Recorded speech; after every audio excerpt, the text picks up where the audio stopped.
মন্ত্রী ডাক দিয়া বলেন, বাদশা রে, জীবনভর তোরে আমি খোদা ডাকছি, জীবনভর তোরে রব মানছি, কিন্তু তুই পারলি না আমার চক্ষুটা ভালো করে দিতে। আর আমি আমার আসল রবকে একদিন শুধু আল্লাহ বলে ডাক দিছি রে, আমার রব আমার ডাকে সাড়া দিয়া আমার চক্ষুটা ভালো করে দিছে, তাই আমার জীবন চলে গেল, এমন রবের পিছন আমি ছাড়ব না। এবার মন্ত্রী বলে, এ বাদশা শুন, চক্ষু নাই, দুনিয়াটা অন্ধকার দেখছিলাম, চক্ষু যে কত বড় নিয়ামত আগে জানতাম না। আমি যেই মায়ের গড় জন্ম নিছি সেই মারও কোনোদিন দেখছি না, মা কেমন তাও জানতাম না, মানুষ কেমন ভাবে আল্লাহ সুরত দিয়া বানাইছে সেটাও জানতাম না। বাদশা, নিজের বিবিটারেও কোনোদিন দেখতে পারি নাই, নিজের সন্তানগুলি কেমন হইছে তাও জানতাম না, পৃথিবীটা কেমন সুন্দর করে বানাইছে তাও জানতাম না। আমার রব একদিন ডাকার পরে এত মায়া, এত মহব্বত বান্দার জন্য, আগে যদি জানতাম রে, আগেই তো আমার রবের কালেমা পড়ে ঈমান আনতাম। আমি যদি আমার রবকে আরো ডাকি, আরো ডাকি, আমার রব আমাকে আরো দিবে, আমি আমার জীবন চলে গেলেও কালেমা ছাড়ব না। বাদশা এবার মন্ত্রীকে নির্যাতন শুরু করলো। এই মন্ত্রী বল, তোরে সেই রবের পরিচয় কে দিল, একবার বল। রিমান্ডের এমন ভাবে নির্যাতন শুরু করছে, নির্যাতনের এক পর্যায়ে মন্ত্রী যুবকের নামটা বলে দিতে বাধ্য। এবার বাদশা জালেম, বাদশা জালেম, বাদশা যুবকরে নিয়ে আসছে। যুবকরে আনার পরে বলেন, যুবকরে, আমি তোমারে রাষ্ট্রীয় খরচে তোমারে জাদুবিদ্যা শিখাইছি, তুমি তো গোটা দেশের মধ্যে আলোড়ন সৃষ্টি করছো জাদুবিদ্যা দিয়ে, মানুষের রোগ ভালো করে দাও, মানুষের চক্ষু ভালো করে দাও, কুষ্ঠ রোগ ভালো করে দাও, তাহলে বোঝা গেল জাদুবিদ্যা তুমি ভালোই শিখছ। যুবক ডাক দেয়া কয়, এ বাদশা, ভুল ধারণা, জাদুবিদ্যার মাধ্যমে আমার কোনো কেরামত প্রকাশ পায় নাই, আমি যে উসিলায় মানুষের রোগ ভালো হয় এটা আমার ক্ষমতা না, ভালো যিনি করেন তিনি হলেন আমার রব আল্লাহ। একটা জবান বন্ধ রাখবেন, আল্লাহু আকবার। আরো জোরে বলেন আল্লাহু আকবার। ঈমানের আওয়াজে বলেন আল্লাহু আকবার। আমার মালিকের কত মায়া, একদিন আল্লাহরে ডাকার কারণে চক্ষু খুলে দিয়েছে। যুবক বলেন, বাদশা রে, আমি কিন্তু জাদুবিদ্যা দিয়া কাউকে ভালো করি নাই, আমার রব আমার কথা শুনে, রবকে বলি রব ভালো করে দেয়। এবার বাদশার চান্দি গরম। এই যুবক, দেশের প্রত্যেকটা মানুষ আমারে রব বলে ডাকে, তুই একমাত্র যুবক যে আমার মন্ত্রীরে পর্যন্ত তোর রবের পক্ষে নিয়ে গেছস, আমারে রব হিসাবে মান, না হয় তার পরিণাম মৃত্যুদণ্ড। এবার যুবকরে এমন ভাবে মারতে লাগলো, নির্যাতনের উপরে নির্যাতন, বলতে লাগলো, বল কে তোরে কালেমা শিখাইছে। যুবক নির্যাতন সহ্য করতে না পেরে ওই পাদ্রির কথাটা বলে দিয়েছে, পাদ্রিরে গ্রেপ্তার করছে। পাদ্রির আইনা পাদ্রিরে বলে, বল পাদ্রি তোর রবকে। পাদ্রিও বলে, রব হলেন আল্লাহ, যিনি আসমান জমিনের মালিক, যিনি তোরে বানাইছে। তুমি কোনোদিন খোদা হতে পারো না, কারণ তুমি একটা মাখলুক, তোমারে আল্লাহ লালন পালন করে তোমার নিয়ামত দিয়া ডুবায় রাখছে। আজকে যে চেয়ারে বসছো এটা আল্লাহর নিয়ামত, নিয়ামত পাইয়া তুমি বাদশাহী পাইয়া, ক্ষমতা পাইয়া ক্ষমতার অপব্যবহার করতেছ, এর জবাব আল্লাহর কাছে দিতে হবে। বাদশার মেজাজটা গরম, পাদ্রিরে মারতে লাগলো। সর্বপ্রথম মন্ত্রীরে বলে, মন্ত্রীরে একবার শুধু বল তোর রবকে। মন্ত্রীও বলে, রব হলেন আল্লাহ। মন্ত্রীর মৃত্যুদণ্ড রায় হয়ে গেল। মাথার উপরে করাত রাখছে, করাত বুঝুননি, মন্ত্রীর মাথার উপরে করাতটা ধরাইয়া দিল। মন্ত্রী আবার করাতটা মাথার উপরে, মন্ত্রী বলেন লা ইলাহা ইল্লাল্লাহ। এই সেদিন মন্ত্রী ঈসা আলাইহিস সালাতু ওয়াস সালামের উপরে ঈমান আনছিল। কার উপরে? ঈসা রূহুল্লাহ। মন্ত্রীর মাথার উপরে করাত, আবার তোর রবকে বলে আল্লাহ। সাথে সাথে করাত দিয়া মাথা 2 ভাগ করছে। কালেমা ছাড়ছে।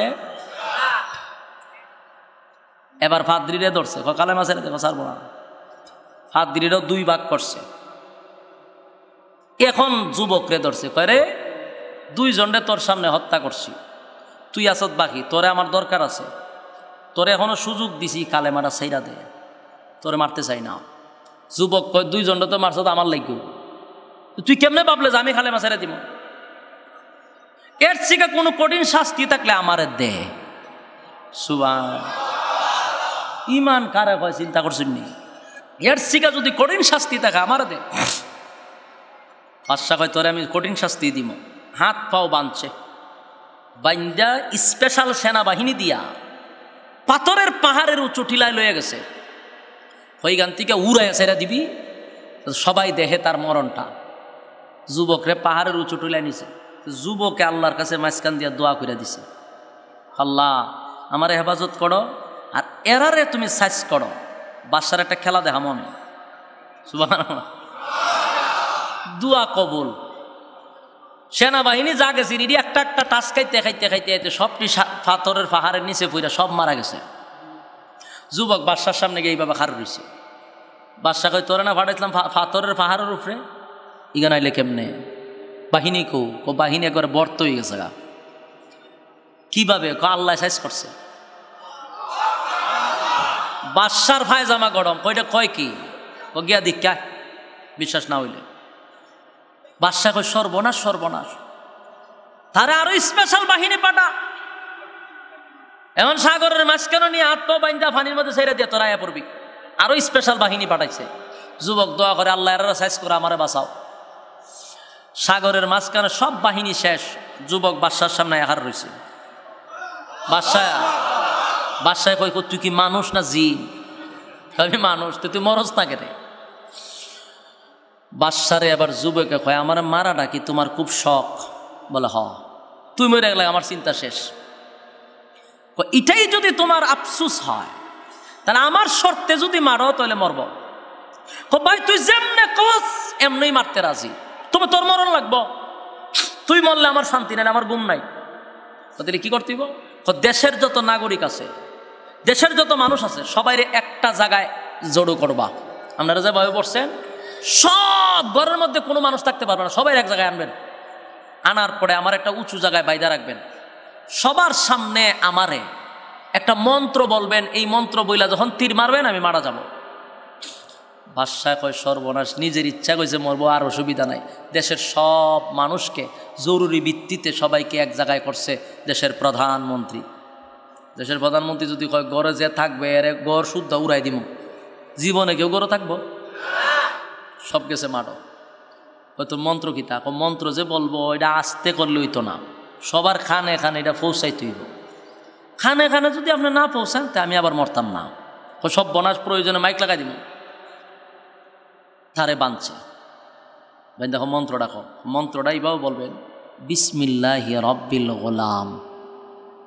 আল্লাহর নাম লইয়া আমারে গুলি করবেন, মারা যাব। যেই মাত্র বিসমিল্লাহি রব্বিল গোলাম কইয়া যখন তীর মারছে, যুবক মারা গেছে। সুবহানাল্লাহ আসেনি? মারা গেছে। মারা যাওয়ার পরে ওই যে মানুষ আইছে সারা দেশের, এরা কয় সর্বনাশ, এই যুবক কোন রবের উপরে ঈমান আনছে, যেই রবের নাম নিতেই সে মারা গেল। আর এই বাদশা এই খুদাতে নিজেরে খুদা দাবি করে, খুদা হইয়াও এই লোকটারে মারতে পারলো না। কত বাহিনী লাগাইলো, কত চেষ্টা করলো, তারে মারতে পারলো না। আর তার রবের নাম নেওয়ার সাথে সাথেই মারা গেল। ওই যুবক যেই রবের উপর ঈমান আনছে, আমরা সবাই তার কালেমা পড়ে ঈমান আনছি। নারায়ে তাকবীর। মারছে কয়জন রে? 3 জন। মারছে কয়জন? কালেমা পড়ছে কতজন? দেশের সব, কোন বর্ণনায় আসছে 12,000, কোন বর্ণনায় 30,000 মানুষ কালেমা পড়ে ঈমান আনছে। মরছে কয়জন? আর কালেমা পড়ছে 30,000। এই বাদশা করলো কি, 30,000 মানুষ দিয়ে কালেমা পড়ছে, এটা আর সহ্য করতে পারে না। হে, এর ভিতরে জিদ এবং তার ভিতরে মারাত্মক অহংকার, যে 30,000 কালেমা পড়ছে, 30,000 মেরালাম আমি। চিন্তা করছে কি পরিমাণ ভাগল হয়েছে। এটা ভাদ্র মাসের কুত্তা এরে কামড়াইছে। 30,000 কালেমা পড়ছে, 30,000 মেরালাম। যুবক ভাই, এই বাদশা 30,000 মানুষকে মারার জন্য একটা প্রস্তুতি নিছে। 30,000 মানুষ তারে রব মানে না, বেতায় ব্যতীত হইয়া বাদশা পাগল পাগল পাগল হয়ে গেছে। কুত্তায় কামড়াইলে যেইভাবে পাগল হয়, এইভাবে পাগল হইছে। এর কথা হলো, 3টারে মারলাম, 30,000 কালেমা পড়ছে, বরদাস্ত করতে পারলাম না। সেনাবাহিনীরে অর্ডার দিল, বিশাল বড় একটা গর্ত খনন করো। পাইছেন নি গর্ত? কইসলাম নি গর্তের কথা আইব। এই হলো গর্ত। যুবক ভাই, সূরা বুরুজের ভিতরে আল্লাহ 4টা কসম কেড়ে বারবার বলেছে, গর্ত খননকারীর উপরে আমি আল্লাহর অভিশাপ। আমি বলেছিলাম গর্ত বুঝবেন না, এখন বুঝছেন নি গর্ত। এই জালেম বাদশা 30,000 মানুষকে মারার জন্য বিশাল একটা গর্ত খনন করছে। আল্লাহ কয়, কুতিলা আসহাবুল উখদুদ, গর্ত খননকারীর উপরে আমি আল্লাহর অভিশাপ। যুবক ভাই, জালেম বাদশা বিশাল একটা গর্ত খনন করিয়া গর্তের মধ্যে আগুন ধরাইয়া দিছে। আমি বলেছিলাম আন্নারি যাতিল ওয়াকুদ, ধাউ ধাউ করে গর্তে আগুন জ্বলছিল। কইছিলাম নি? বলছিলাম কিসের আগুন বুঝবেন না, এখন বুঝছেন নি? গর্তের ভিতরে আগুন ধরাইয়া দিল, দাউ দাউ দাউ দাউ করে গর্তের ভিতরে আগুন জ্বলছিল। আন্নারি যাতিল ওয়াকুদ, গর্তের ভিতরে দাও দাও করে আগুন জ্বলছিল। যুবক ভাই, সে গর্তের ভিতরে আগুন জ্বলছিল, আর ওই জালেম বাদশা মানুষগুলিকে ধরে ধরে টেনে টেনে গর্তের ভিতরে ফালাইতেছে। জবান বন্ধ রাখবেন না, নাউজুবিল্লাহ বলেন। কত বড় জালেম! আল্লাহর উপরে ঈমান আনার কারণে মানুষগুলাকে ধরে ধরে ধরে ধরে আগুনের মধ্যে নিক্ষেপ করলো। দাও দাও করে আগুন জ্বলছিল গর্তের ভিতরে। সেই আগুনকৃত গর্তের মধ্যে ঈমানদার মুসলমানদেরকে সেই বেঈমানের বাচ্চা জালেম সবাইকে ওই গর্তের ভিতরে ঢুকায়া দিল। মানুষগুলি জিন্দা আগুনে জ্বলে গেল, কিন্তু আল্লাহর কসম একজন মানুষও কালেমা ছাড়ে নাই। নগদ ঈমান আনার পরে নগদই ঈমানের এত পরীক্ষা। সুবহান। আগুনের মধ্যে জীবন দিয়া দিল, ঈমান ছাড়লো না, ঈমান ছাড়লো না। 30,000 মানুষ আগুনে পড়িয়া জীবনটা দিয়া দিল। 30,000 মানুষ আগুনে পড়িয়া জীবন দিয়া দিল। কিন্তু একটা মহিলা দুধের একটা বাচ্চা লইয়া গর্তের মধ্যে দাঁড়ায়া ছিল। যুবক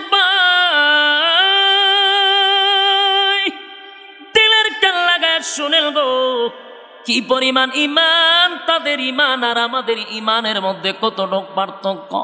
নগদ ঈমান আনার পরেও নগদ ঈমানের পরীক্ষা দিয়া তারা উত্তীর্ণ হয়ে গেছে। যুবক ভাই, দিলের কান লাগাইয়া শুনে, ওই মহিলা তার নিষ্পাপ একটা ছোট বাচ্চার সাথে লইয়া এখন চোখের পানি গুলো ছেড়ে দিয়া কান্না শুরু করে দিয়েছে। হে মালিক,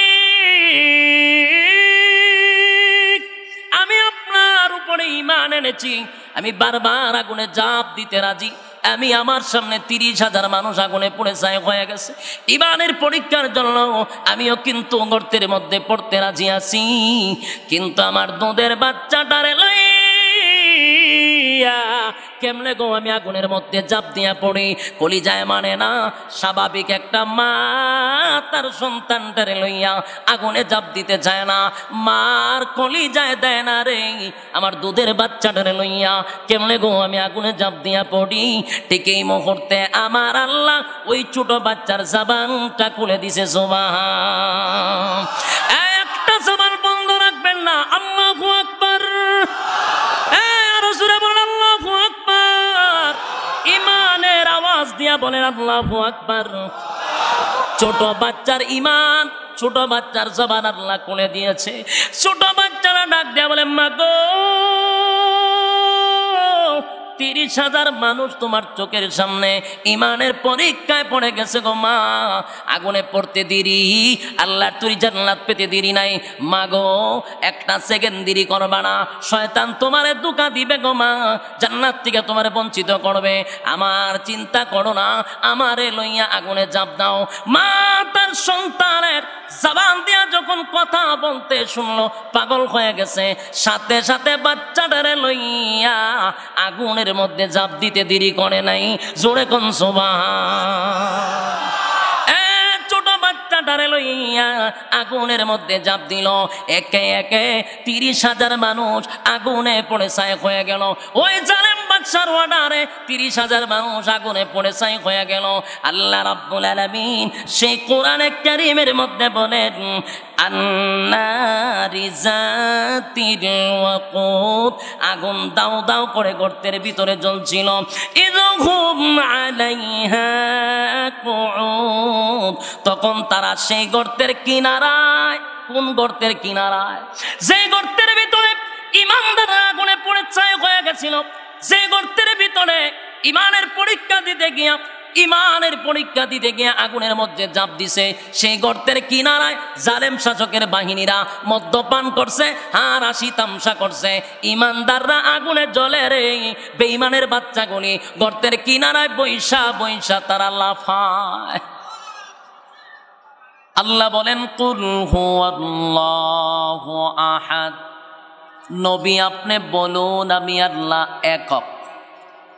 দিলের কান লাগাইয়া কথাগুলি মনোযোগ দিয়া শুনেন, একেবারে দিলের কান লাগাইয়া শুনেন। আল্লাহর কসম একটা কথাও গল্প হবে না, কোনো বানোয়াট গল্প না।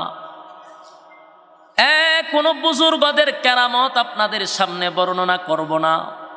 মেহেরবানি করে দিলের কানটা লাগাইয়া শুনেন। 2টা সূরার সমন্বয়ে আমি আপনাদের সামনে কথাগুলি বলতেছি।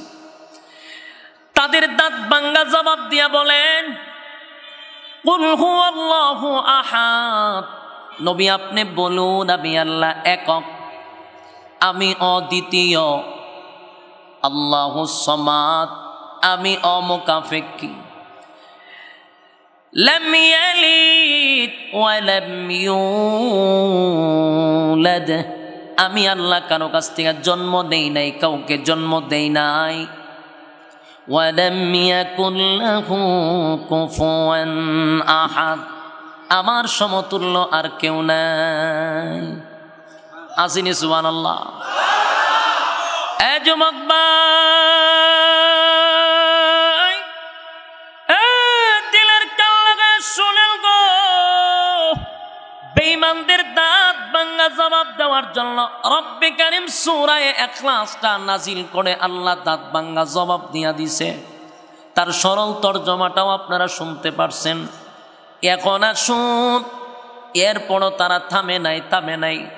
নবীর সঙ্গে কথা বলার পরে জায়গায় বেজাগায় তারা মানুষের সামনে নবীর সমর্থনকে বাধা দেয়।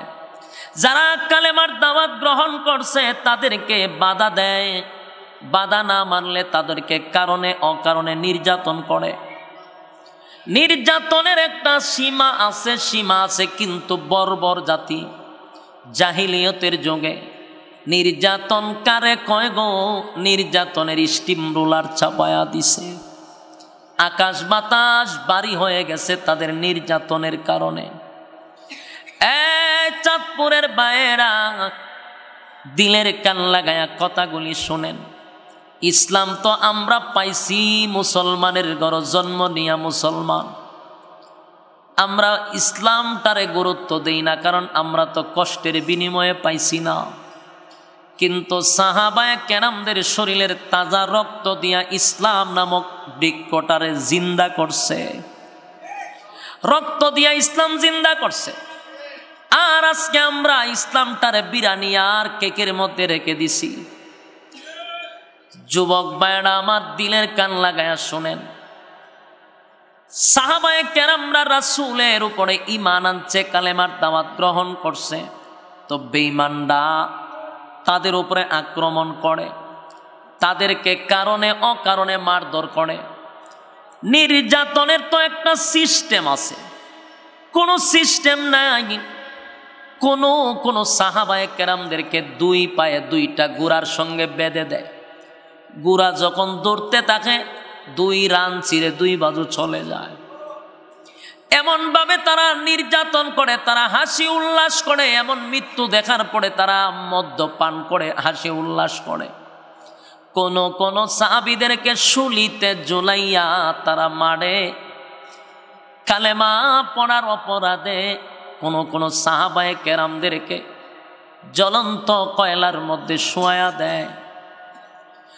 জ্বলন্ত কয়লা ওটার মধ্যে শোয়া রাখে, চামড়াগুলি পুড়ে ছাই হয়ে যায়, কষে যায়। একটাই অপরাধ, কালেমা পড়ার কারণে। কোন সাহাবায়ে কেরামদেরকে আল্লাহ বলার কারণে জিহ্বার মধ্যে পেরাক মাইরা দিছে। চাঁদপুরবাসী বলুন তো, ইসলামের জন্য কি আমরা এমন মায়ের কোনোদিন খাইছি? না না, ইসলামের জন্য আমরা রক্ত জড়াই না। আমরা নেতার জন্য রক্ত জড়াই, খেতার জন্য রক্ত জড়াই, ইসলামের জন্য রক্ত জড়াই না। সাহাবায়ে কেরাম ইসলাম নামক বৃক্ষের নিচে রক্ত ডালছে, ডাইলা তারপরে ইসলামটারে জিন্দা করছে। আল্লাহ শব্দটা মুখ দিয়া বলার কারণে জিহ্বার মধ্যে পেরাক মাইরা দিছে, আল্লাহ আল্লাহ যেন না বলতে পারে। এখানে শেষ নয় গো, এখানে শেষ নয়। অনেক সাহাবী গলার মধ্যে রশি লাগাইয়া মরুভূমির অলিতে গলিতে ছেলে ফেলেরা টেনে টেনে নিয়ে যেত, চামড়া গলি খসে যাইত। কোন সাহাবায়ে কেরামদেরকে যেমন বেলাল রে প্রচন্ড গরম বালুর মধ্যে শুয়াইয়া পাথরটা বুকে রেখে দিত। আরবে যারা গেছেন জানেন আরবের বালু কি পরিমাণ গরম। খালি পায়ে হাঁটা যায় না, তুষা উঠে যায়। সেই বালুর মধ্যে বেলাল রে ফালাইয়া রাখছে। বেলালের জবানে ছিল আল্লাহ, এই জন্য বেলালের জিহ্বার মধ্যে পেরাক মারছে। বেলাল কি কালেমা ছাইরা দিছে? কথা হয় না। না, বেলাল কালেমা ছাড়ে না, জবান দিয়ে জুড়ে জুড়ে আহাদ আহাদ আহাদ আহাদ আহাদ আহাদ বলতে থাকতো, এক আল্লাহর স্লোগান দিতে থাকতো। বেলালের নির্যাতন দেখে সাহাবায়ে কেরামরা কান্তরে কোনো প্রতিবাদ করতে পারতো না, কারণ বেলাল ছিল গোলাম। বেলাল গোলাম হওয়ার কারণে তার মনিব তারে এইভাবে মারত, কেউ কোনো কথাও বলতে পারতো না। বেলালের কান্না দেখে, বেলালের নির্যাতন দেখে সাহাবীদের চোখের পানিগুলি ঝরত। আরেকজন সাহাবী ছিল খাব্বাব রাদিয়াল্লাহু তাআলা, উনাকে জ্বলন্ত কয়লার মধ্যে শোয়া দিছিল, পিছনের হাড্ডিগুলো ছাড়া কোনো মাংস ছিল না। এত নির্যাতনের পরেও কালেমা ছাড়ে নাই। আল্লাহর পয়গম্বর সাহাবায়ে কেরামদের যাওয়ার পরে সাহাবায়ে কেরাম চিৎকার দিয়া বলে, হাবিব, ওগো আল্লাহর পয়গম্বর, আর বরদাস্ত করতে পারি না, সহ্য করতে পারি না গো নবী। এত নির্যাতন, এত নির্যাতন, এত নির্যাতন বরদাস্ত হয় না গো পয়গম্বর। আল্লাহর কাছে একটু বলেন না, আল্লাহ যেন আসমান থেকে আমাদের জন্য সাহায্য পাঠায়। নবীজি যারে যেখানে পায় সেখানে মারে, কারণে অকারণে একটাই অপরাধ, কালেমার দাওয়াতটা কেন গ্রহণ করলো? আল্লাহর নবীর কাছে সাহাবীরা বলে, বলুন না আল্লাহ যেন সাহায্য করে। এই প্রশ্নের জবাবে নবী তাদেরকে সান্ত্বনা দিল, এ সাহাবীরা, আসমান থেকে সাহায্য আসার আগে আগে যদি শাহাদাত বরণ করস, ওয়াদা দিলাম জান্নাত তোদের জন্য ওয়াজিব। সাহাবায়ে কেরামরা আনন্দিত, কারণ তাদের কাছে সবচেয়ে বেশি গুরুত্ব ছিল জান্নাত। জান্নাতের জন্য তারা সব কিছু করতে পারে। কিন্তু আল্লাহ রাব্বুল আলামিন আসমান থেকে সাহায্য পাঠানোর আগে সূরা বুরুজটা নাজিল করে নির্যাতিত সাহাবায়ে কেরামদেরকে আল্লাহ সান্ত্বনা দিছে। এই হলো সূরা বুরুজের শানে নজুল। কেন নাজিল হইল? যখন নির্যাতনে আকাশ বাতাস যখন বাড়ি হয়ে গেছে, তাদের কান্না, এত নির্যাতন, এত নির্যাতন, এত নির্যাতন, নির্যাতনের স্টিম রোলার চাপায়া দিছে। আল্লাহ তখন সূরা বুরুজ নাজিল করে নির্যাতিত সাহাবায়ে কেরামদেরকে, নির্যাতিত মুসলমানদেরকে সান্ত্বনা দিছে। সান্ত্বনা কি? মনোযোগ দিয়া শুনবেন। এই সূরার মধ্যে আল্লাহ 4টা কসম করছে। জোরে কোন কয়টা? আরো জোরে। ওয়াস-সামাই যাতিল বুরুজ। আল্লাহ বলেন নক্ষত্রের কসম, তারকার কসম। আল্লাহ রাব্বুল আলামিন বলেন ওয়াস-সামাই যাতিল বুরুজ ওয়াল ইয়াউমিল মাউউদ। আল্লাহ বলেন পরকালের দিবসের উপর কসম, পরকালের কসম, যেদিন বিচার হবে, বিচার দিবসের কসম। ওয়াশাহিদিন ওয়া মাশহুদ। এখানে আল্লাহ জুমার দিনের কসম অথবা রব্বে কারীম আরাফাতের দিনের কসম করছে। এই কসমগুলি করে রব্বে কারীম বলেন কুতিলা আসহাবুল উখদুদ। আল্লাহ বলেন 4টা কসম কেড়ে, 4টা কসম কেড়ে আল্লাহ বলেন অভিশাপ গর্ত খননকারীর উপরে। বলুন কয়টা কসম করছে?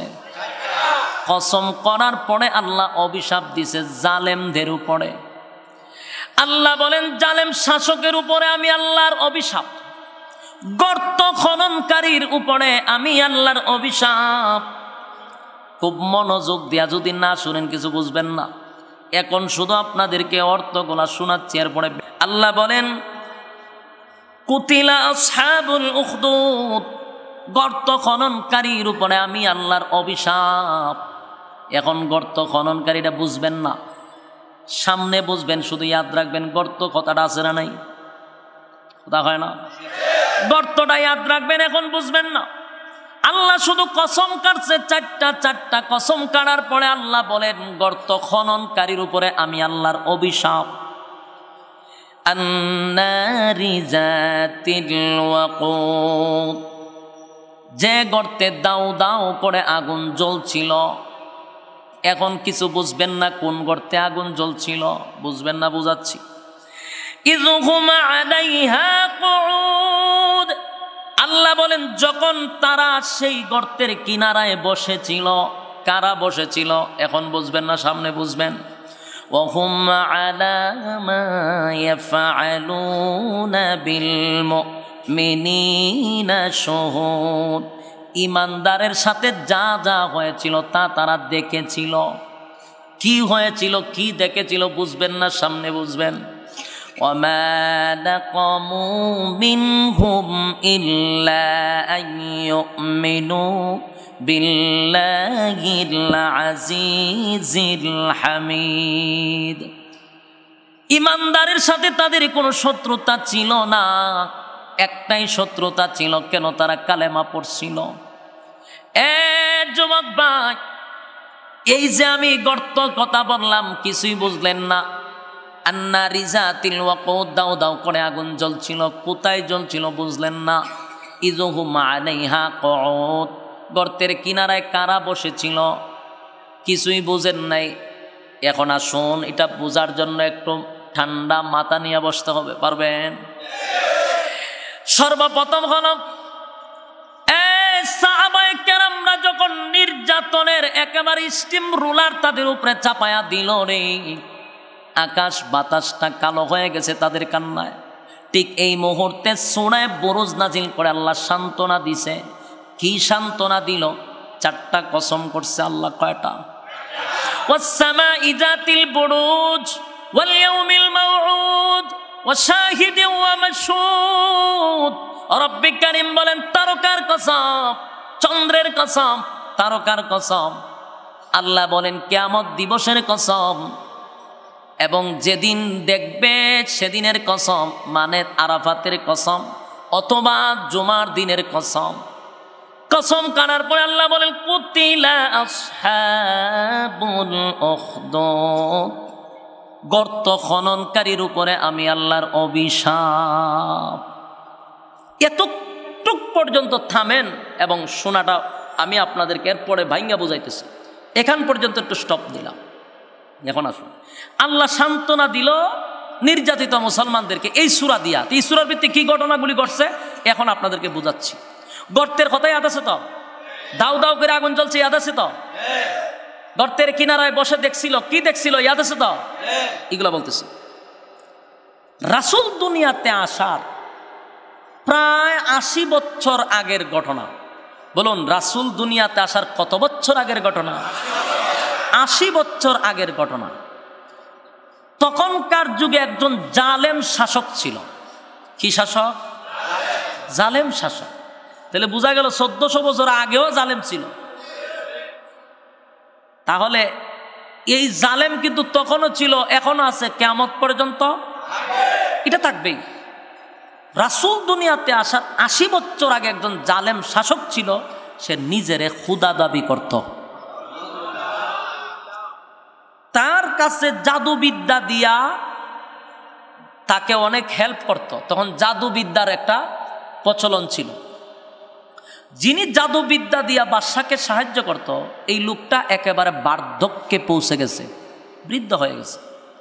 বাদশার কাছে একটা দরখাস্ত দিল যে বাদশা মহোদয়, আমি তো মারা যাব, বয়স হয়ে গেছে, তা আমি যে আখাম কুখাম শিখছি, ইয়া আখাম কুখাম তো আরেকজনের শিখানো দরকার।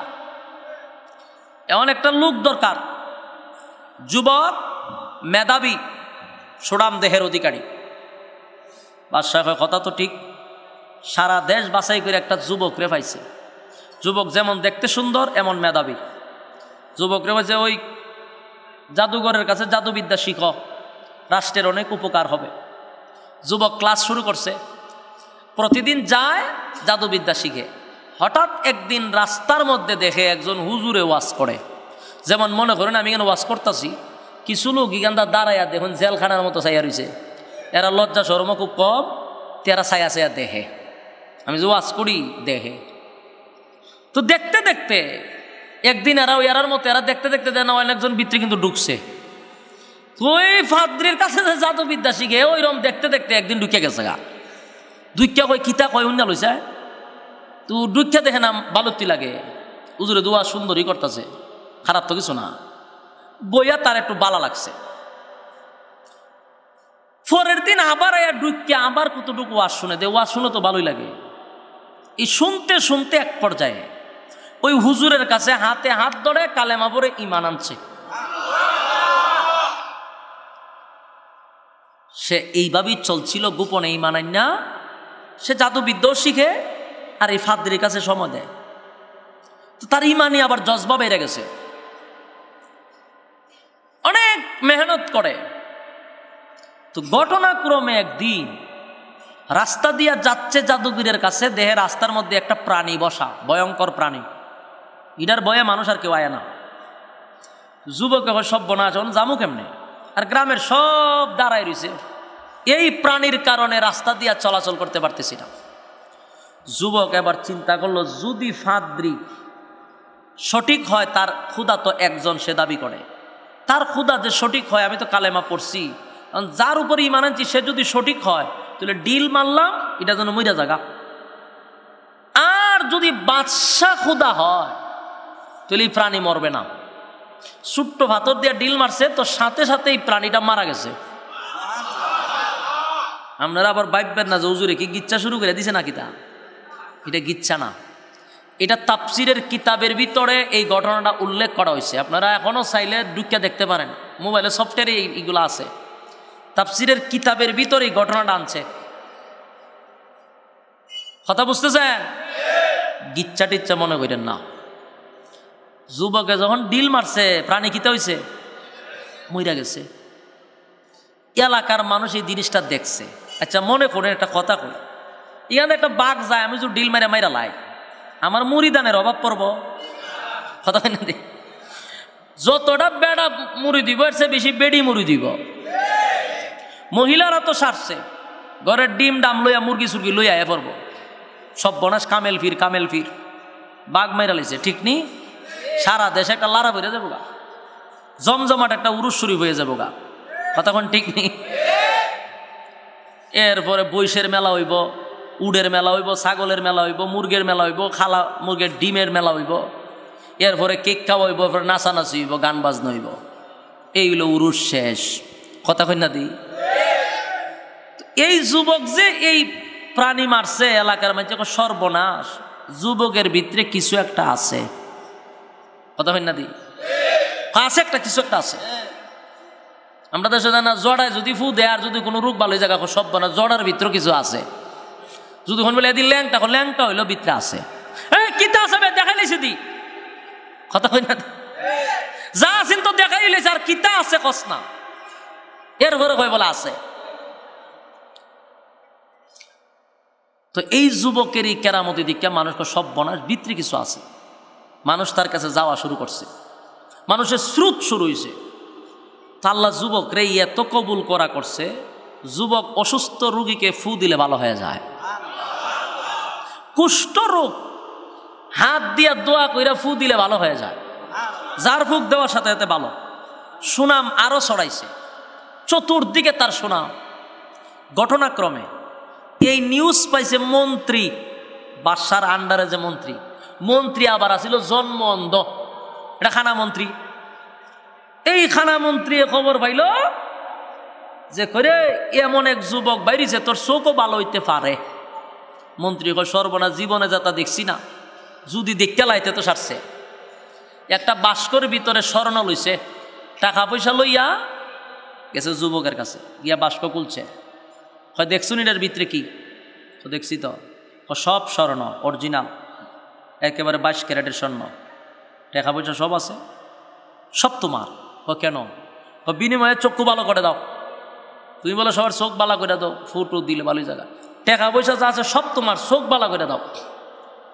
যুবক কয় চোখ ভালো করার মালিক তো আমি না, আমি চোখ আদতেই ভালো করতে পারি না। কথা আমি যে শুনলাম, তুমি যে শুনছ আমি ভালো করি না, ভালো করেন যিনি, উনি হলেন আমার রব আল্লাহ।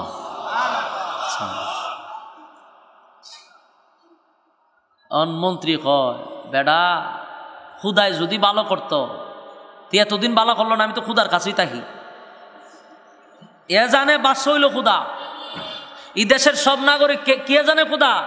বাদশা হইল খুদা। বাদশা জালেম, সবাইকে বলছে আমি তোমাদের রব।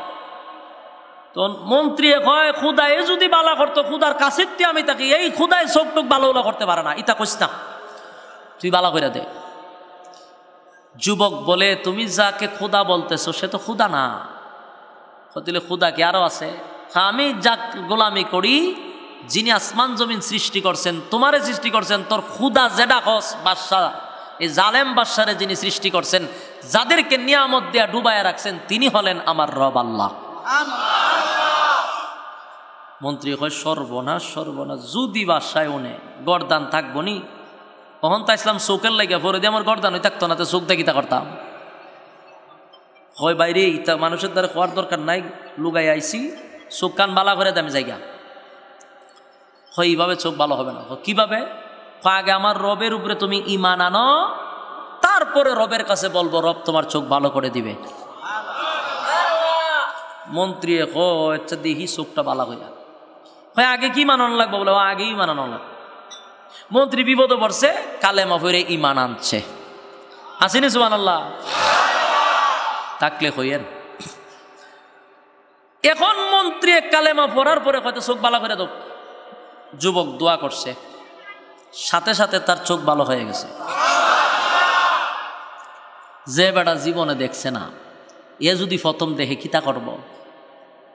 কথা কন, উলু ফুকছি ননি আমরা সাতপুর কিতা কন, ইটা গর্তের ভিতরে যতদিন থাকে এটা কিন্তু নিরাপদই থাকে।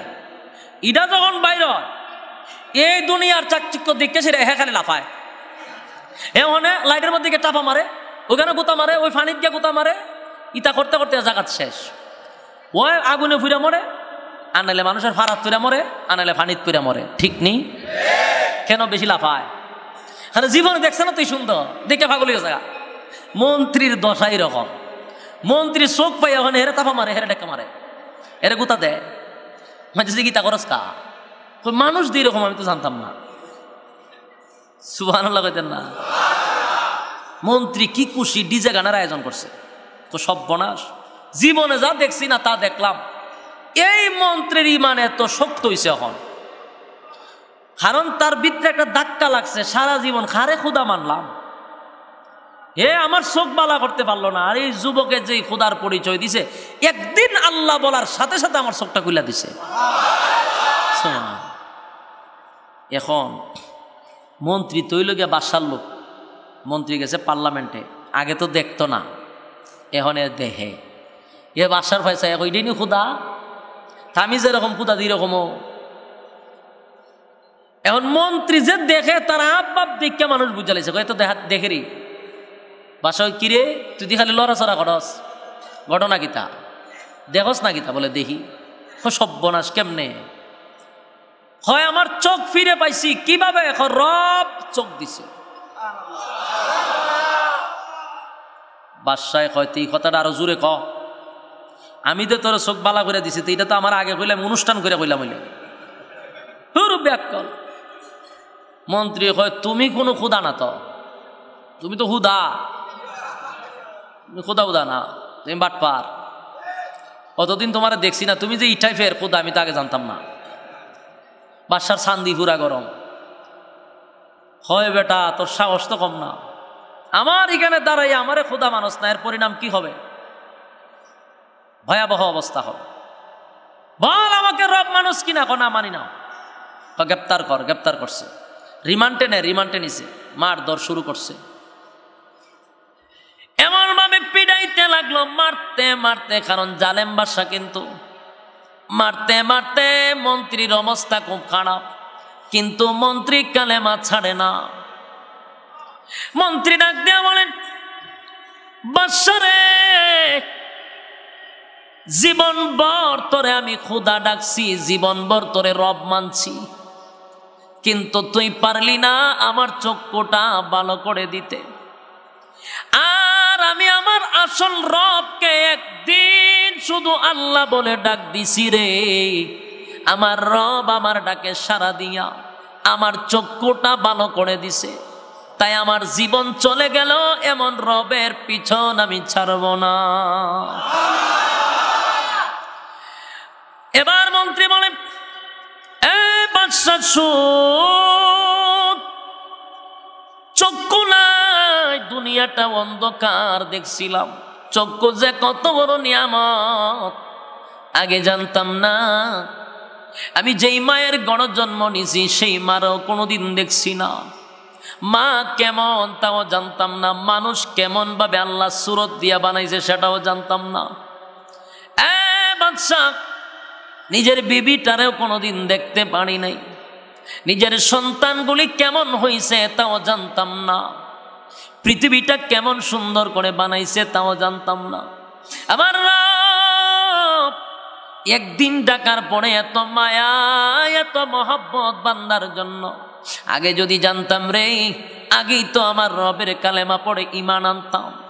আমি যদি আমার রবকে আরো ডাকি, আরো ডাকি, আমার রব আমাকে আরো দিবে। আমি আমার জীবন চলে গেলেও কালেমা ছাড়ব না। বাদশা এবার মন্ত্রীকে নির্যাতন শুরু করলো। মন্ত্রী বল,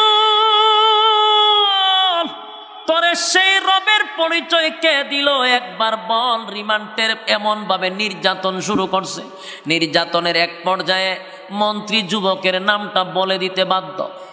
এবার বাদশা জালেম বাদশা যুবকরে নিয়ে আসছে। যুবকরে আনার পরে বলেন, যুবকরে আমি তোমারে রাষ্ট্রীয় খরচে তোমারে জাদুবিদ্যা শিখাইছি। তুমি তো গোটা দেশের মধ্যে আলোড়ন সৃষ্টি করছো জাদুবিদ্যা দিয়ে। মানুষের রোগ ভালো করে দাও, মানুষের চক্ষু ভালো করে দাও, কুষ্ঠ রোগ ভালো করে দাও। তাহলে বোঝা গেল জাদুবিদ্যা তুমি ভালোই শিখছ। যুবক ডাক দেয়া কয়, এ বাদশাহ, ভুল ধারণা, জাদুবিদ্যার মাধ্যমে আমার কোনো কেরামত প্রকাশ পায় নাই। আমি যে উসিলায় মানুষের রোগ ভালো হয় এটা আমার ক্ষমতা না, ভালো যিনি করেন তিনি হলেন আমার রব আল্লাহ। একটা জবান বন্ধ রাখবেন, আল্লাহু আকবার। আরো জোরে বলেন আল্লাহু আকবার। ইমানের আওয়াজে বলেন আল্লাহু আকবার। আমার মালিকের কত মায়া। একদিন আল্লাহরে ডাকার কারণে চক্ষু খুলে দিয়েছে। যুবক বলেন, বাদশা রে, আমি কিন্তু জাদুবিদ্যা দিয়া কাউকে ভালো করি নাই। আমার রব আমার কথা শুনে, রবকে বলি রব ভালো করে দেয়। এবার বাদশার চান্দি গরম। এই যুবক, দেশের প্রত্যেকটা মানুষ আমারে রব বলে ডাকে, তুই একমাত্র যুবক যে আমার মন্ত্রীরে পর্যন্ত তোর রবের পক্ষে নিয়ে গেছস। আমারে রব হিসাবে মান, না হয় তার পরিণাম মৃত্যুদণ্ড। এবার যুবকরে এমন ভাবে মারতে লাগলো, নির্যাতনের উপরে নির্যাতন, বলতে লাগলো, বল কে তোরে কালেমা শিখাইছে। যুবক নির্যাতন সহ্য করতে না পেরে ওই পাদ্রির কথাটা বলে দিয়েছে। পাদ্রিরে গ্রেপ্তার করছে। পাদ্রির আইনা পাদ্রিরে বলে, বল পাদ্রি তোর রবকে।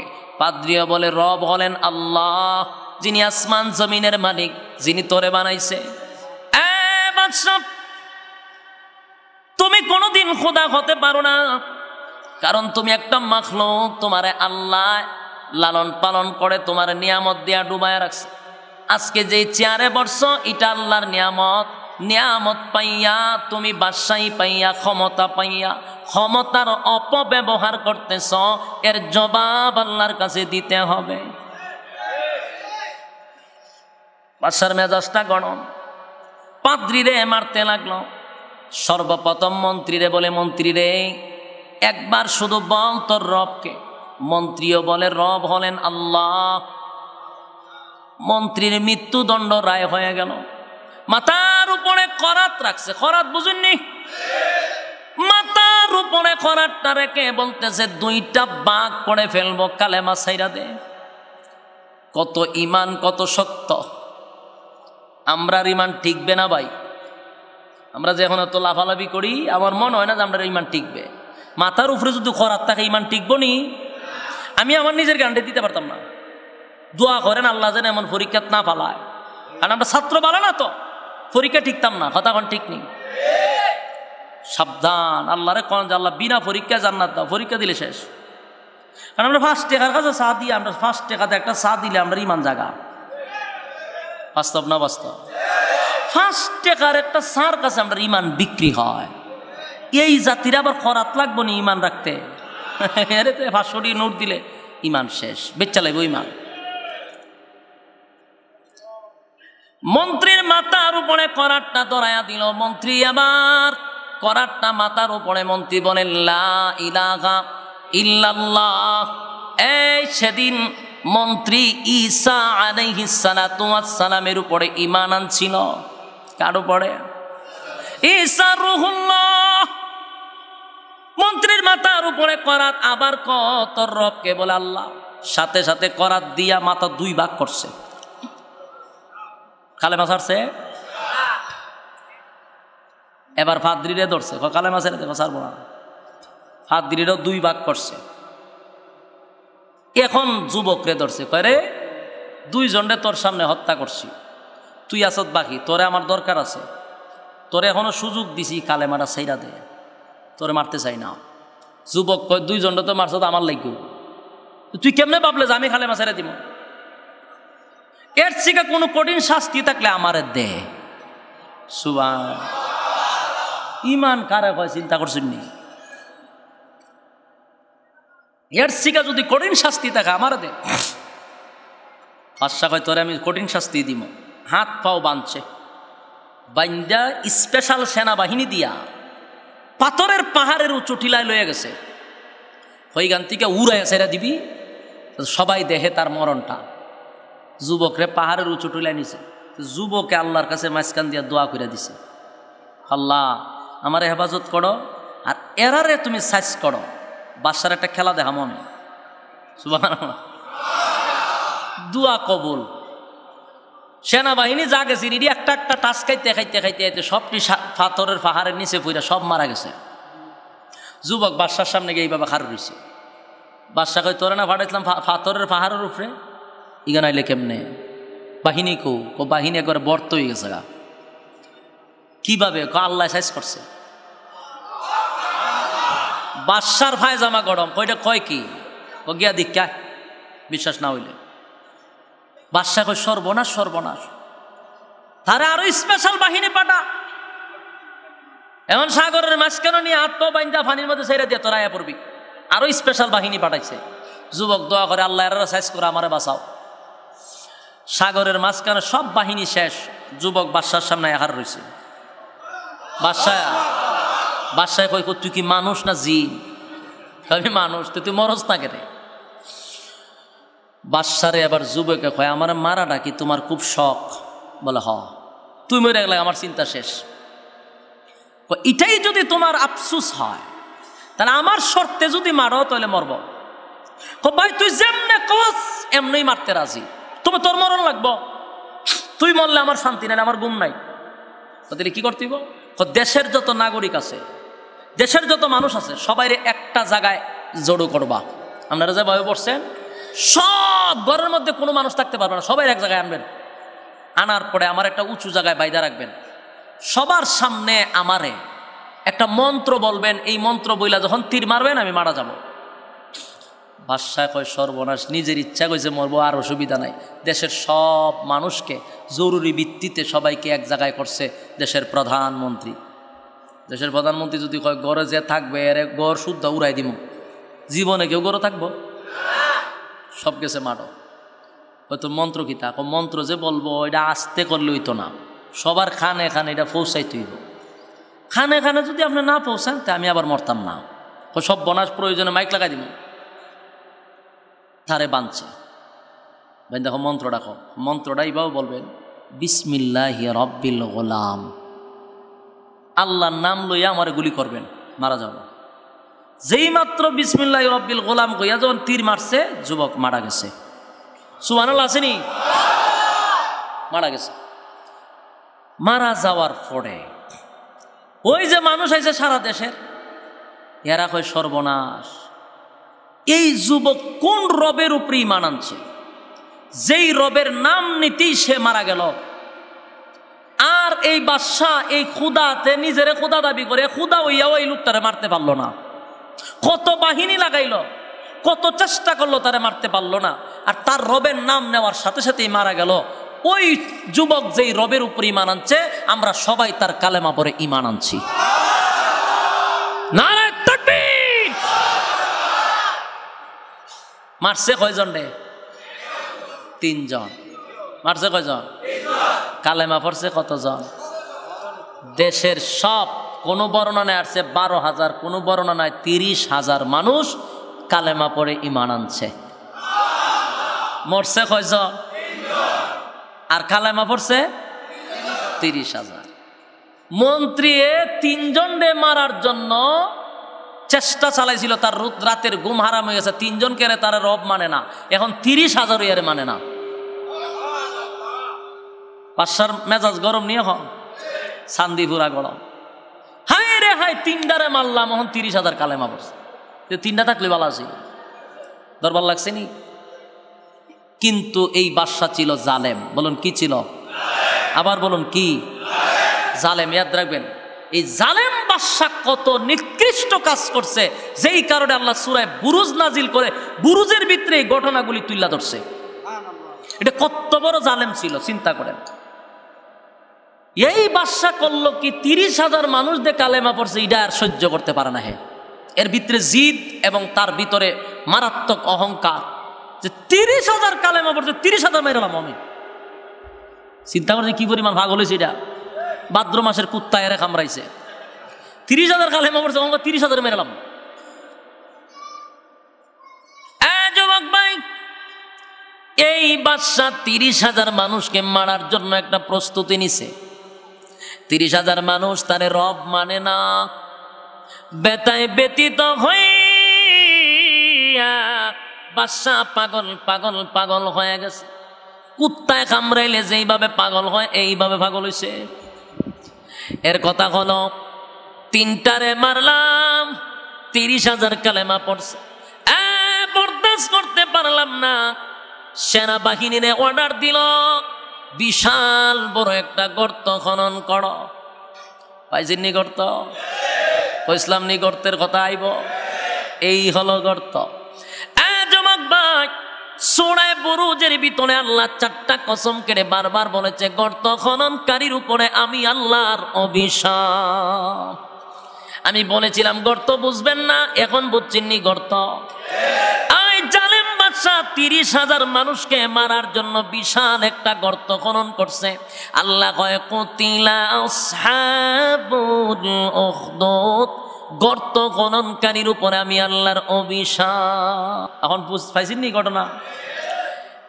যুবক ভাই, জালেম বাদশা বিশাল একটা গর্ত খনন করিয়া গর্তের মধ্যে আগুন ধরাইয়া দিছে। আমি বলেছিলাম আন্নারি যাতিল ওয়াকুদ, ধাউ ধাউ করে গর্তে আগুন জ্বলছিল। কইছিলাম নি? বলছিলাম কিসের আগুন বুঝবেন না, এখন বুঝছেন নি? গর্তের ভিতরে আগুন ধরাইয়া দিল, দাউ দাউ দাউ দাউ করে গর্তের ভিতরে আগুন জ্বলছিল। আন্নারি যাতিল ওয়াকুদ, গর্তের ভিতরে দাউ দাউ করে আগুন জ্বলছিল। যুবক ভাই, সে গর্তের ভিতরে আগুন জ্বলছিল, আর ওই জালেম বাদশা মানুষগুলিকে ধরে ধরে টেনে টেনে গর্তের ভিতরে ফালাইতেছে। জবান বন্ধ রাখবেন না, নাউজুবিল্লাহ বলেন। কত বড় জালেম! আল্লাহর উপরে ঈমান আনার কারণে মানুষগুলাকে ধরে ধরে ধরে ধরে আগুনের মধ্যে নিক্ষেপ করলো। দাও দাও করে আগুন জ্বলছিল গর্তের ভিতরে। সেই আগুনকৃত গর্তের মধ্যে ঈমানদার মুসলমানদেরকে সেই বেঈমানের বাচ্চা জালেম সবাইকে ওই গর্তের ভিতরে ঢুকায়া দিল। মানুষগুলি জিন্দা আগুনে জ্বলে গেল, কিন্তু আল্লাহর কসম একজন মানুষও কালেমা ছাড়ে নাই। নগদ ঈমান আনার পরে নগদই ঈমানের এত পরীক্ষা। সুবহান। মুসলমানের ঘরে জন্ম লইয়া মুসলমানের ঘরে মুসলমান হওয়ার পরেও আমাদের ঈমান এত শক্ত না। আমরা এখন ঈমান আনলে সকালে 5 টাকার কাছে ঈমান বিক্রি হয়। আর আজ থেকে 1500-1600 বছর আগের ঘটনা, নবী দুনিয়াতে আসার 80 বছর আগে নগদ ঈমান আনার পরে আল্লাহর পরীক্ষা তাদের উপরে শুরু হয়ে গেল। পরীক্ষায় তারা উত্তীর্ণ হয়েছে, আগুনের মধ্যে জীবন দিয়া দিল, ঈমান ছাড়লো না, ঈমান ছাড়লো না। 30,000 মানুষ আগুনে পড়িয়া জীবনটা দিয়া দিল। 30,000 মানুষ আগুনে পড়িয়া জীবন দিয়া দিল। কিন্তু একটা মহিলা দুধের একটা বাচ্চা লইয়া গর্তের মধ্যে দাঁড়ায়া ছিল। যুবক ভাই,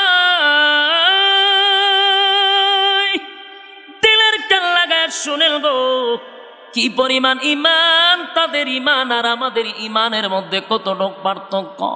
নগদ ঈমান আনার পরেও নগদ ঈমানের পরীক্ষা দিয়া তারা উত্তীর্ণ হয়ে গেছে। যুবক ভাই, দিলের কান লাগাইয়া শুনে, ওই মহিলা তার নিষ্পাপ একটা ছোট বাচ্চার সাথে লইয়া এখন চোখের পানি গুলো ছেড়ে দিয়া কান্না শুরু করে দিয়েছে। হে মালিক, আমি আপনার উপরে ঈমান এনেছি, আমি বারবার আগুনে ঝাঁপ দিতে রাজি, আমি আমার সামনে 30,000 মানুষ আগুনে পুড়ে ছাই হয়ে গেছে, ইমানের পরীক্ষার জন্য আমিও কিন্তু গর্তের মধ্যে পড়তে রাজি আছি, কিন্তু আমার দুধের বাচ্চাটারে লইয়া কেমনে গো আমি আগুনের মধ্যে জাপ দিয়া পড়ি। কলিজায় মানে না, স্বাভাবিক একটা মা তার সন্তানটারে লইয়া আগুনে জাপ দিতে চায় না, মার কলিজায় দেয় না রে আমার দুধের বাচ্চাটারে লইয়া কেমনে গো আমি আগুনে জাপ দিয়া পড়ি। ঠিক এই মুহূর্তে আমার আল্লাহ ওই ছোট বাচ্চার জবানটা খুলে দিছে। সুবহান, একটা জবান বন্ধ রাখবেন না। আল্লাহু আকবার, আরো জোরে বলেন আল্লাহু আকবার। ইমানের আওয়াজ দিয়া বলেন আল্লাহু আকবার। ছোট বাচ্চার ইমান, ছোট বাচ্চার জবান আল্লাহ খুলে দিয়েছে। ছোট বাচ্চারা ডাক দিয়া বলে মা গো, 30,000 মানুষ তোমার চোখের সামনে ইমানের পরীক্ষায় পড়ে গেছে গো মা, আগুনে পড়তে দেরি, আল্লাহ তুই জান্নাত পেতে দেরি নাই মা গো, একটা সেকেন্ড দেরি করবা না, শয়তান তোমারে ধোঁকা দিবে গো মা, জান্নাত থেকে তোমারে বঞ্চিত করবে, আমার চিন্তা করো না, আমারে লইয়া আগুনে জাপ দাও। মা তার সন্তানের জবান দিয়া যখন কথা বলতে শুনলো পাগল হয়ে গেছে, সাথে সাথে বাচ্চাটারে লইয়া আগুনের মধ্যে জাপ দিতে দেরি করে নাই। জোরে কোন সুবহান। ছোট বাচ্চাটারে লইয়া আগুনের মধ্যে জাপ দিল, একে একে 30,000 মানুষ আগুনে পড়ে ছাই হয়ে গেল। ওই জালেম বাদশার অর্ডারে 30,000 মানুষ আগুনে পড়ে ছাই হয়ে গেল। আল্লাহ রাব্বুল আলামিন সেই কোরআনে কারীমের মধ্যে বলেন আন্নারি যাতিল ওয়াকুদ, আগুন দাও দাও করে গর্তের ভিতরে জ্বলছিল। ইযহুম আলাইহা কুউদ, তখন তারা সেই গর্তের কিনারায়, কোন গর্তের কিনারায়? যে গর্তের ভিতরে ইমানদাররা আগুনে পড়ে ছাই হয়ে গেছিল, যে গর্তের ভিতরে ইমানের পরীক্ষা দিতে গিয়া, ইমানের পরীক্ষা দিতে গিয়ে আগুনের মধ্যে জাপ দিছে, সেই গর্তের কিনারায় জালেম শাসকের বাহিনীরা মদ্যপান করছে, হারাশি তামসা করছে, ইমানদাররা আগুনে জ্বলে রে। বেঈমানের বাচ্চাগুলি গর্তের কিনারায় বৈশা বৈশা তারা লাফায়। কথা কি বুঝতেছেন আমার? গর্তের কিনারায় বসিয়া বসিয়া তারা মদ্যপান করে আর তারা আনন্দ উল্লাসে লাফাইতেছিল। আল্লাহ এই কথাটা কোরআনে সূরা বুরুজের আয়াতে 6 নম্বর আয়াতে বলেন ইযহুম আলাইহা কুউদ। আল্লাহ বলেন তখন তারা সেই গর্তের কিনারায় বসেছিল। এরপরে বলেন ওহুম আলা মা ইয়াফআলুনা বিল মুমিনিনা শুহুদ। ওই বেঈমানগুলি আগুনের কিনারায় বসা ছিল, গর্তের কিনারায় বসা ছিল, ইমানদাররা আগুনে জ্বলছিল, সেই দৃশ্যটা তারা বসে বসে নিজের চোখে দেখছিল। কথা কি আমার বুঝতেছে? এই দৃশ্যটা বেঈমানের বাচ্চাগুলি বসে দেখছিল, আনন্দ ফুর্তি করছিল। আল্লাহ রাব্বুল আলামিন বলেন ওহুম আলা মা ইয়াফআলুনা বিল মুমিনিনা শুহুদ। ইমানদারের সাথে যা কিছু হয়েছিল বেঈমানরা কিন্তু তা দেখেছিল। এরপর আল্লাহ বলেন ওমা নাকামু মিনহুম ইল্লা আইয়ুমিনু বিল্লাহিল আজিজিল হামিদ।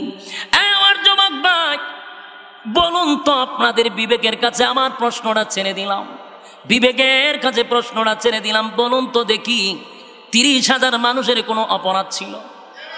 জোরে বলেন অপরাধ ছিল? 30,000 মানুষের কোনো অপরাধ ছিল না, নিষ্পাপ বাচ্চাটার কোনো অপরাধ ছিল না। ঠিক তেমনি ভাবে 30,000 মানুষের কোনো অপরাধ ছিল না। একটাই অপরাধ, কেন রে তারা আল্লাহর উপরে ঈমান আনছে? কথা হয় না? একটাই অপরাধ, কেন আল্লাহর উপরে তারা ঈমান আনলো? এই জন্য আল্লাহ বলেন ওমা নাকামু মিনহুম ইল্লা আইয়ুমিনু বিল্লাহিল আজিজিল হামিদ। ঈমানদারদের কোনো দোষ ছিল না, ঈমানদারের কোনো শত্রু ছিল না, ঈমানদারের কোনো অপরাধ ছিল না। একটাই অপরাধ, কেন রে তারা আল্লাহর উপরে ঈমান আনছে? ঠিক নেই? রব্বে কারীম নাজিল করার পরে সূরা বুরুজ নাজিল করে সান্ত্বনা দিল সাহাবায়ে কেরামদের। ইয়াদ আসেনি? জোরে কন্যা কেন নাজিল হইল? নির্যাতিত মুসলমানদেরকে সান্ত্বনা দেওয়ার জন্য আমার আল্লাহ সূরা বুরুজ নাজিল করছে। কথা বলেন, আপনার আর কি খারাপ লাগতেছে? হুজুর আয়া পড়ছে, আর 5টা মিনিট হুজুরে আপনারা নিয়ে আসেন, কোনো অসুবিধা নাই। কিন্তু আমার কথাটা একটু মনোযোগ দেন। হুজুর সেই যে ওনার আগ পর্যন্ত বিরক্ত লাগতেছে আপনারা। যুবক ভাই, সূরা বুরুজ কেন নাজিল হইল গো? কোন কারণে নাজিল হইল? নির্যাতিত মুসলমানদেরকে সান্ত্বনা দেওয়ার জন্য আমার আল্লাহ সূরা বুরুজ নাজিল করছে। আল্লাহ তখন জানায় দেন, যে সময় সাহাবায়ে কেরামরা হাবিবে কিবরিয়ার কাছে বলতে লাগলো, হাবিব আমার আর বরদাস্ত হচ্ছে না গো নবী, আর সহ্য করতে পারি না গো নবী, আপনি বলেন না আসমান থেকে যেন সাহায্য আসে।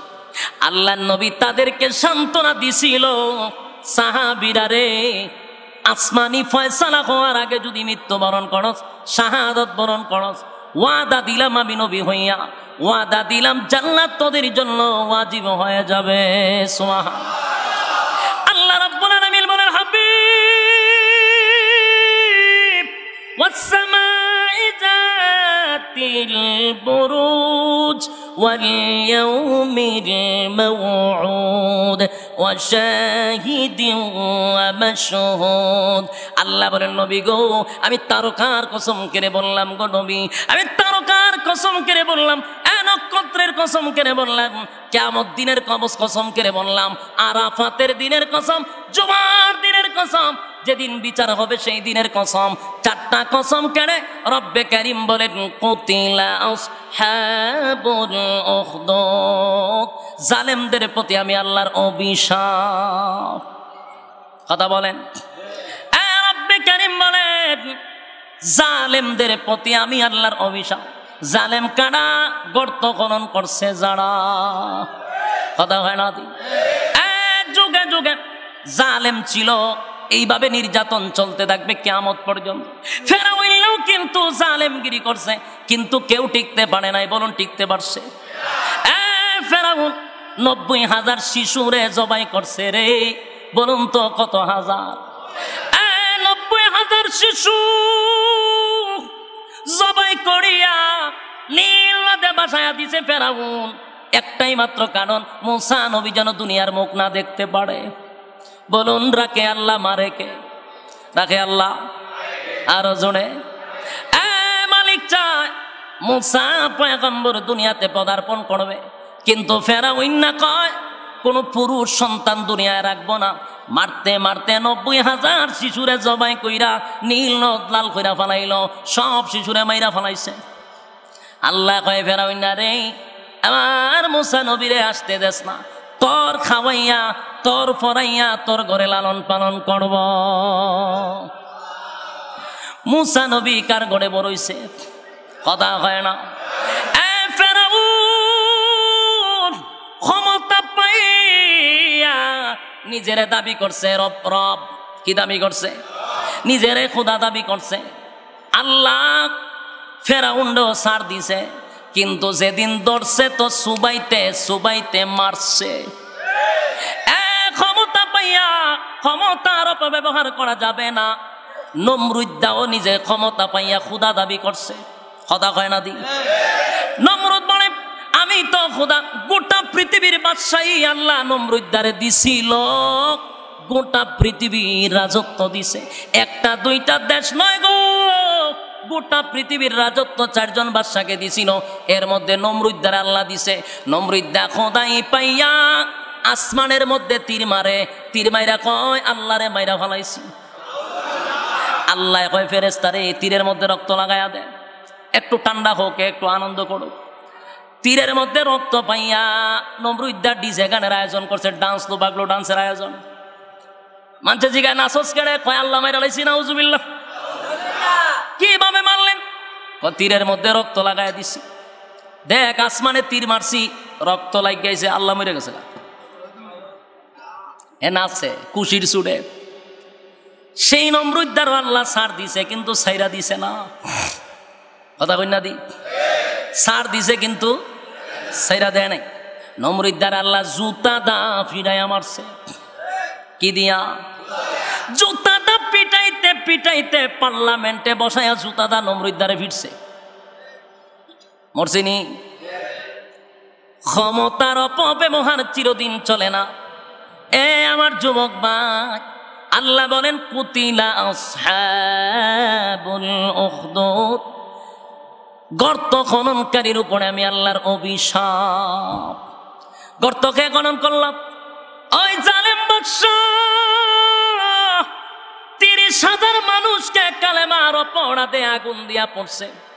আল্লাহ সেই সূরাটা নাজিল করিয়া নির্যাতিত মুসলমানদেরকে সান্ত্বনা দিয়া বলেন, আল্লাহর নবী শোনায় বলেন, সাহাবীরা রে, দিল নরম করবি না, মন ভাঙবি না, ইমানের পরীক্ষা চলতেছে, ইমানের পরীক্ষা চলতেছে।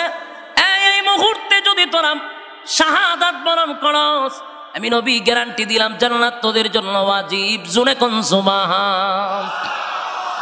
সাহাবায়ে কেরাম নবীর জন্য জীবন দিছে, ইসলামের জন্য জীবন দিল। হযরত বেলাল মার খাইছে, খাব্বাব মার খাইছে, সুমাইয়া শাহাদাত বরণ করছে, আম্মার শাহাদাত বরণ করলো। একে একে সাহাবায়ে কেরামরা শাহাদাত বরণ করতে লাগলো। আর বেলালে তো মারতে মারতে কালো বেলাল ছিল, লাল হয়ে গেছে।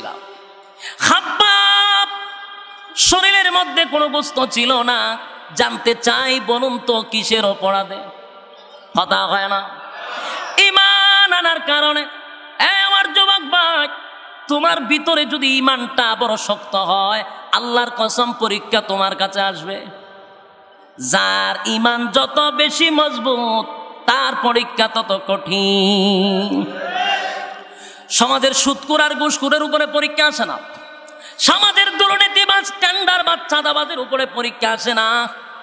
পরীক্ষা তো আসে যারা আল্লাহওয়ালা, যারা তাহাজ্জুদের সময় যায় নামাজে বসিয়া 2টা চোখের পানি ছেড়ে আল্লাহর দরবারে কান্দে।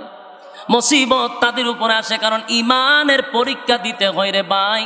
ঈমানের পরীক্ষায় উত্তীর্ণ হইলে আল্লাহ তোমার জন্য জান্নাত। আমি আপনাদের কাছে বলি, আজকের এই মাহফিল থেকে একটা কথা আমরা স্পষ্ট বুঝতে পারলাম, জালেমদের প্রতি আল্লাহর কি? আরো জোরে। সেটা যদি গ্রামের একজন জালেম হয়, গ্রামের একজন সর্দার যদি জালেম হয়, তার উপর আল্লাহর অভিশাপ। কথা হয় না? একটা গ্রামের সালিশ করে যিনি, উনিও যদি জালেম হয়, তার উপর আল্লাহর অভিশাপ। থানা পর্যায়ে যদি কেউ থাকে, সে যদি জুলুম করে, তার উপরে আল্লাহর অভিশাপ। জেলা পর্যায়ে, বিভাগ পর্যায়ে, দেশ পর্যায়ে যদি থাকে, সেও যদি জুলুম করে, তার উপরে আল্লাহর অভিশাপ। 4টা কসম কইরা কইছে, দূরে কোন কয়টা? 4টা কসম করছে গো। আবার মানে 4টা কসম করছে। 4 কসম কাইয়া কয়, নবী গো জানায়া দেন, জালেমদের প্রতি আমি আল্লাহর অভিশাপ। জালেমদের প্রতি আল্লাহর অভিশাপ। যুবক ভাইরা আমার, এই মাহফিল থেকে শেষ একটা কথা হলো, সূরা বুরুজ নাজিল হওয়ার কারণ ছিল যখন নির্যাতনের স্টিম রুলার চাপায়া দিল, আকাশ বাতাস যখন মুখরিত হয়ে গেল, কান্নায় বাড়ি হয়ে গেল, ঠিক আল্লাহর পক্ষ থেকে সূরা বুরুজটা নাজিল করে। আল্লাহ রব্বুল আলামিন নির্যাতিত সাহাবায়ে কেরামদেরকে সান্ত্বনা দিয়া দেয়। সুবহানাল্লাহ। যুবক ভাই, আপনাদের প্রতি আমার একটা অনুরোধ, একটাই আবদার, ঈমানের পরীক্ষা আসবে, কিন্তু ধৈর্য ধারণ করতে হবে। জোরে কয় না? কিন্তু আমরা ঈমানের পরীক্ষা দিব দূরের কথা, গুনাহের প্রতিযোগিতায় আমরা এখন আছি। এক সমাজে নমাজে, গ্রামে গঞ্জে, শহরে বন্দরে এখন শুধু গুনাহের প্রতিযোগিতা। কিসের প্রতিযোগিতা? গুনাহ দিয়ে বইরা ফেলাইছে। এই যে গজবের কদিন আগে খেলা গেছে, খেলা হইল কি আমার দেশে না বাহিরের দেশে? নাচে কোন দেশে? নাচতে থাক, নাচা কই যাইব? নাচতে নাচতে জাহান্নামে যাবে। কথা ঠিক নেই? জনাবের নাচা নাচ, কোনো অসুবিধা নাই। আর এক দেশ খ্রিস্টানের খেলা, তুই নাচস কেড়ে? মুসলমানরে মাইরা লাই খেলার লাগিয়া। বাস্তব না বাস্তব? নাচতে থাকো, জুড়ে বলেন, নাচলে কই যাইব? জাহান্নামে যাবে। গাও বাংলাদেশ গাও, তবে ইচ্ছে মতো ঘাও। গাও বাংলাদেশ গাও, তবে ইচ্ছে মতো ঘাও। মন চাহিলে নেচে গে জাহান্নামে যাও। ওর নাচা কই যাইব? নাচতে থাক, কিন্তু ঠিকানা কোথায়? গাও বাংলাদেশ গাও, তবে ইচ্ছে মতো ঘাও। মন চাহিলে নেচে গে জাহান্নামে যাও। কথা কোন ঠিক নেই? মন চাহিলে নেচে গে জাহান্নামে যাও। আরে মন চাহিলে নেচে গে জাহান্নামে যাও। ঠিক নেই? যেমন ইচ্ছা তেমন করে মনের সুখে গান গাইবা, মাঝে মধ্যে তিরিং বিরিং কমর দুলাই নাচিবা। কষ্ট হয় আপনারা? যেমন ইচ্ছা তেমন করে মনের সুখে গান গাইবা, মাঝে মধ্যে তিরিং বিরিং কমর দুলাই নাচিবা। আরে ভালো লাগে বুঝি তাই এত নাচা নাচি। কথা হয় না? ভালো লাগে বুঝি তাই এত নাচা নাচি। এত কেন নাচা নাচি জাহান্নামে যাও। কবরস্থান গজল গায়ে লাভ নাই। দুরূদ শরীফ পড়েন, আল্লাহুম্মা সাল্লি আলা মুহাম্মাদিন ওয়া আলা আলি মুহাম্মাদ কামা সাল্লাইতা আলা ইব্রাহিম ওয়া আলা আলি ইব্রাহিম ইন্নাকা হামিদুম মাজিদ। সম্মানিত সুধী, দীর্ঘক্ষণ সময় আপনাদের সামনে সূরায়ে বুরুজের তাফসীরের হাইসিয়তে যতটুকু পারছি আলোচনা করার চেষ্টা করছি। ইনশাআল্লাহ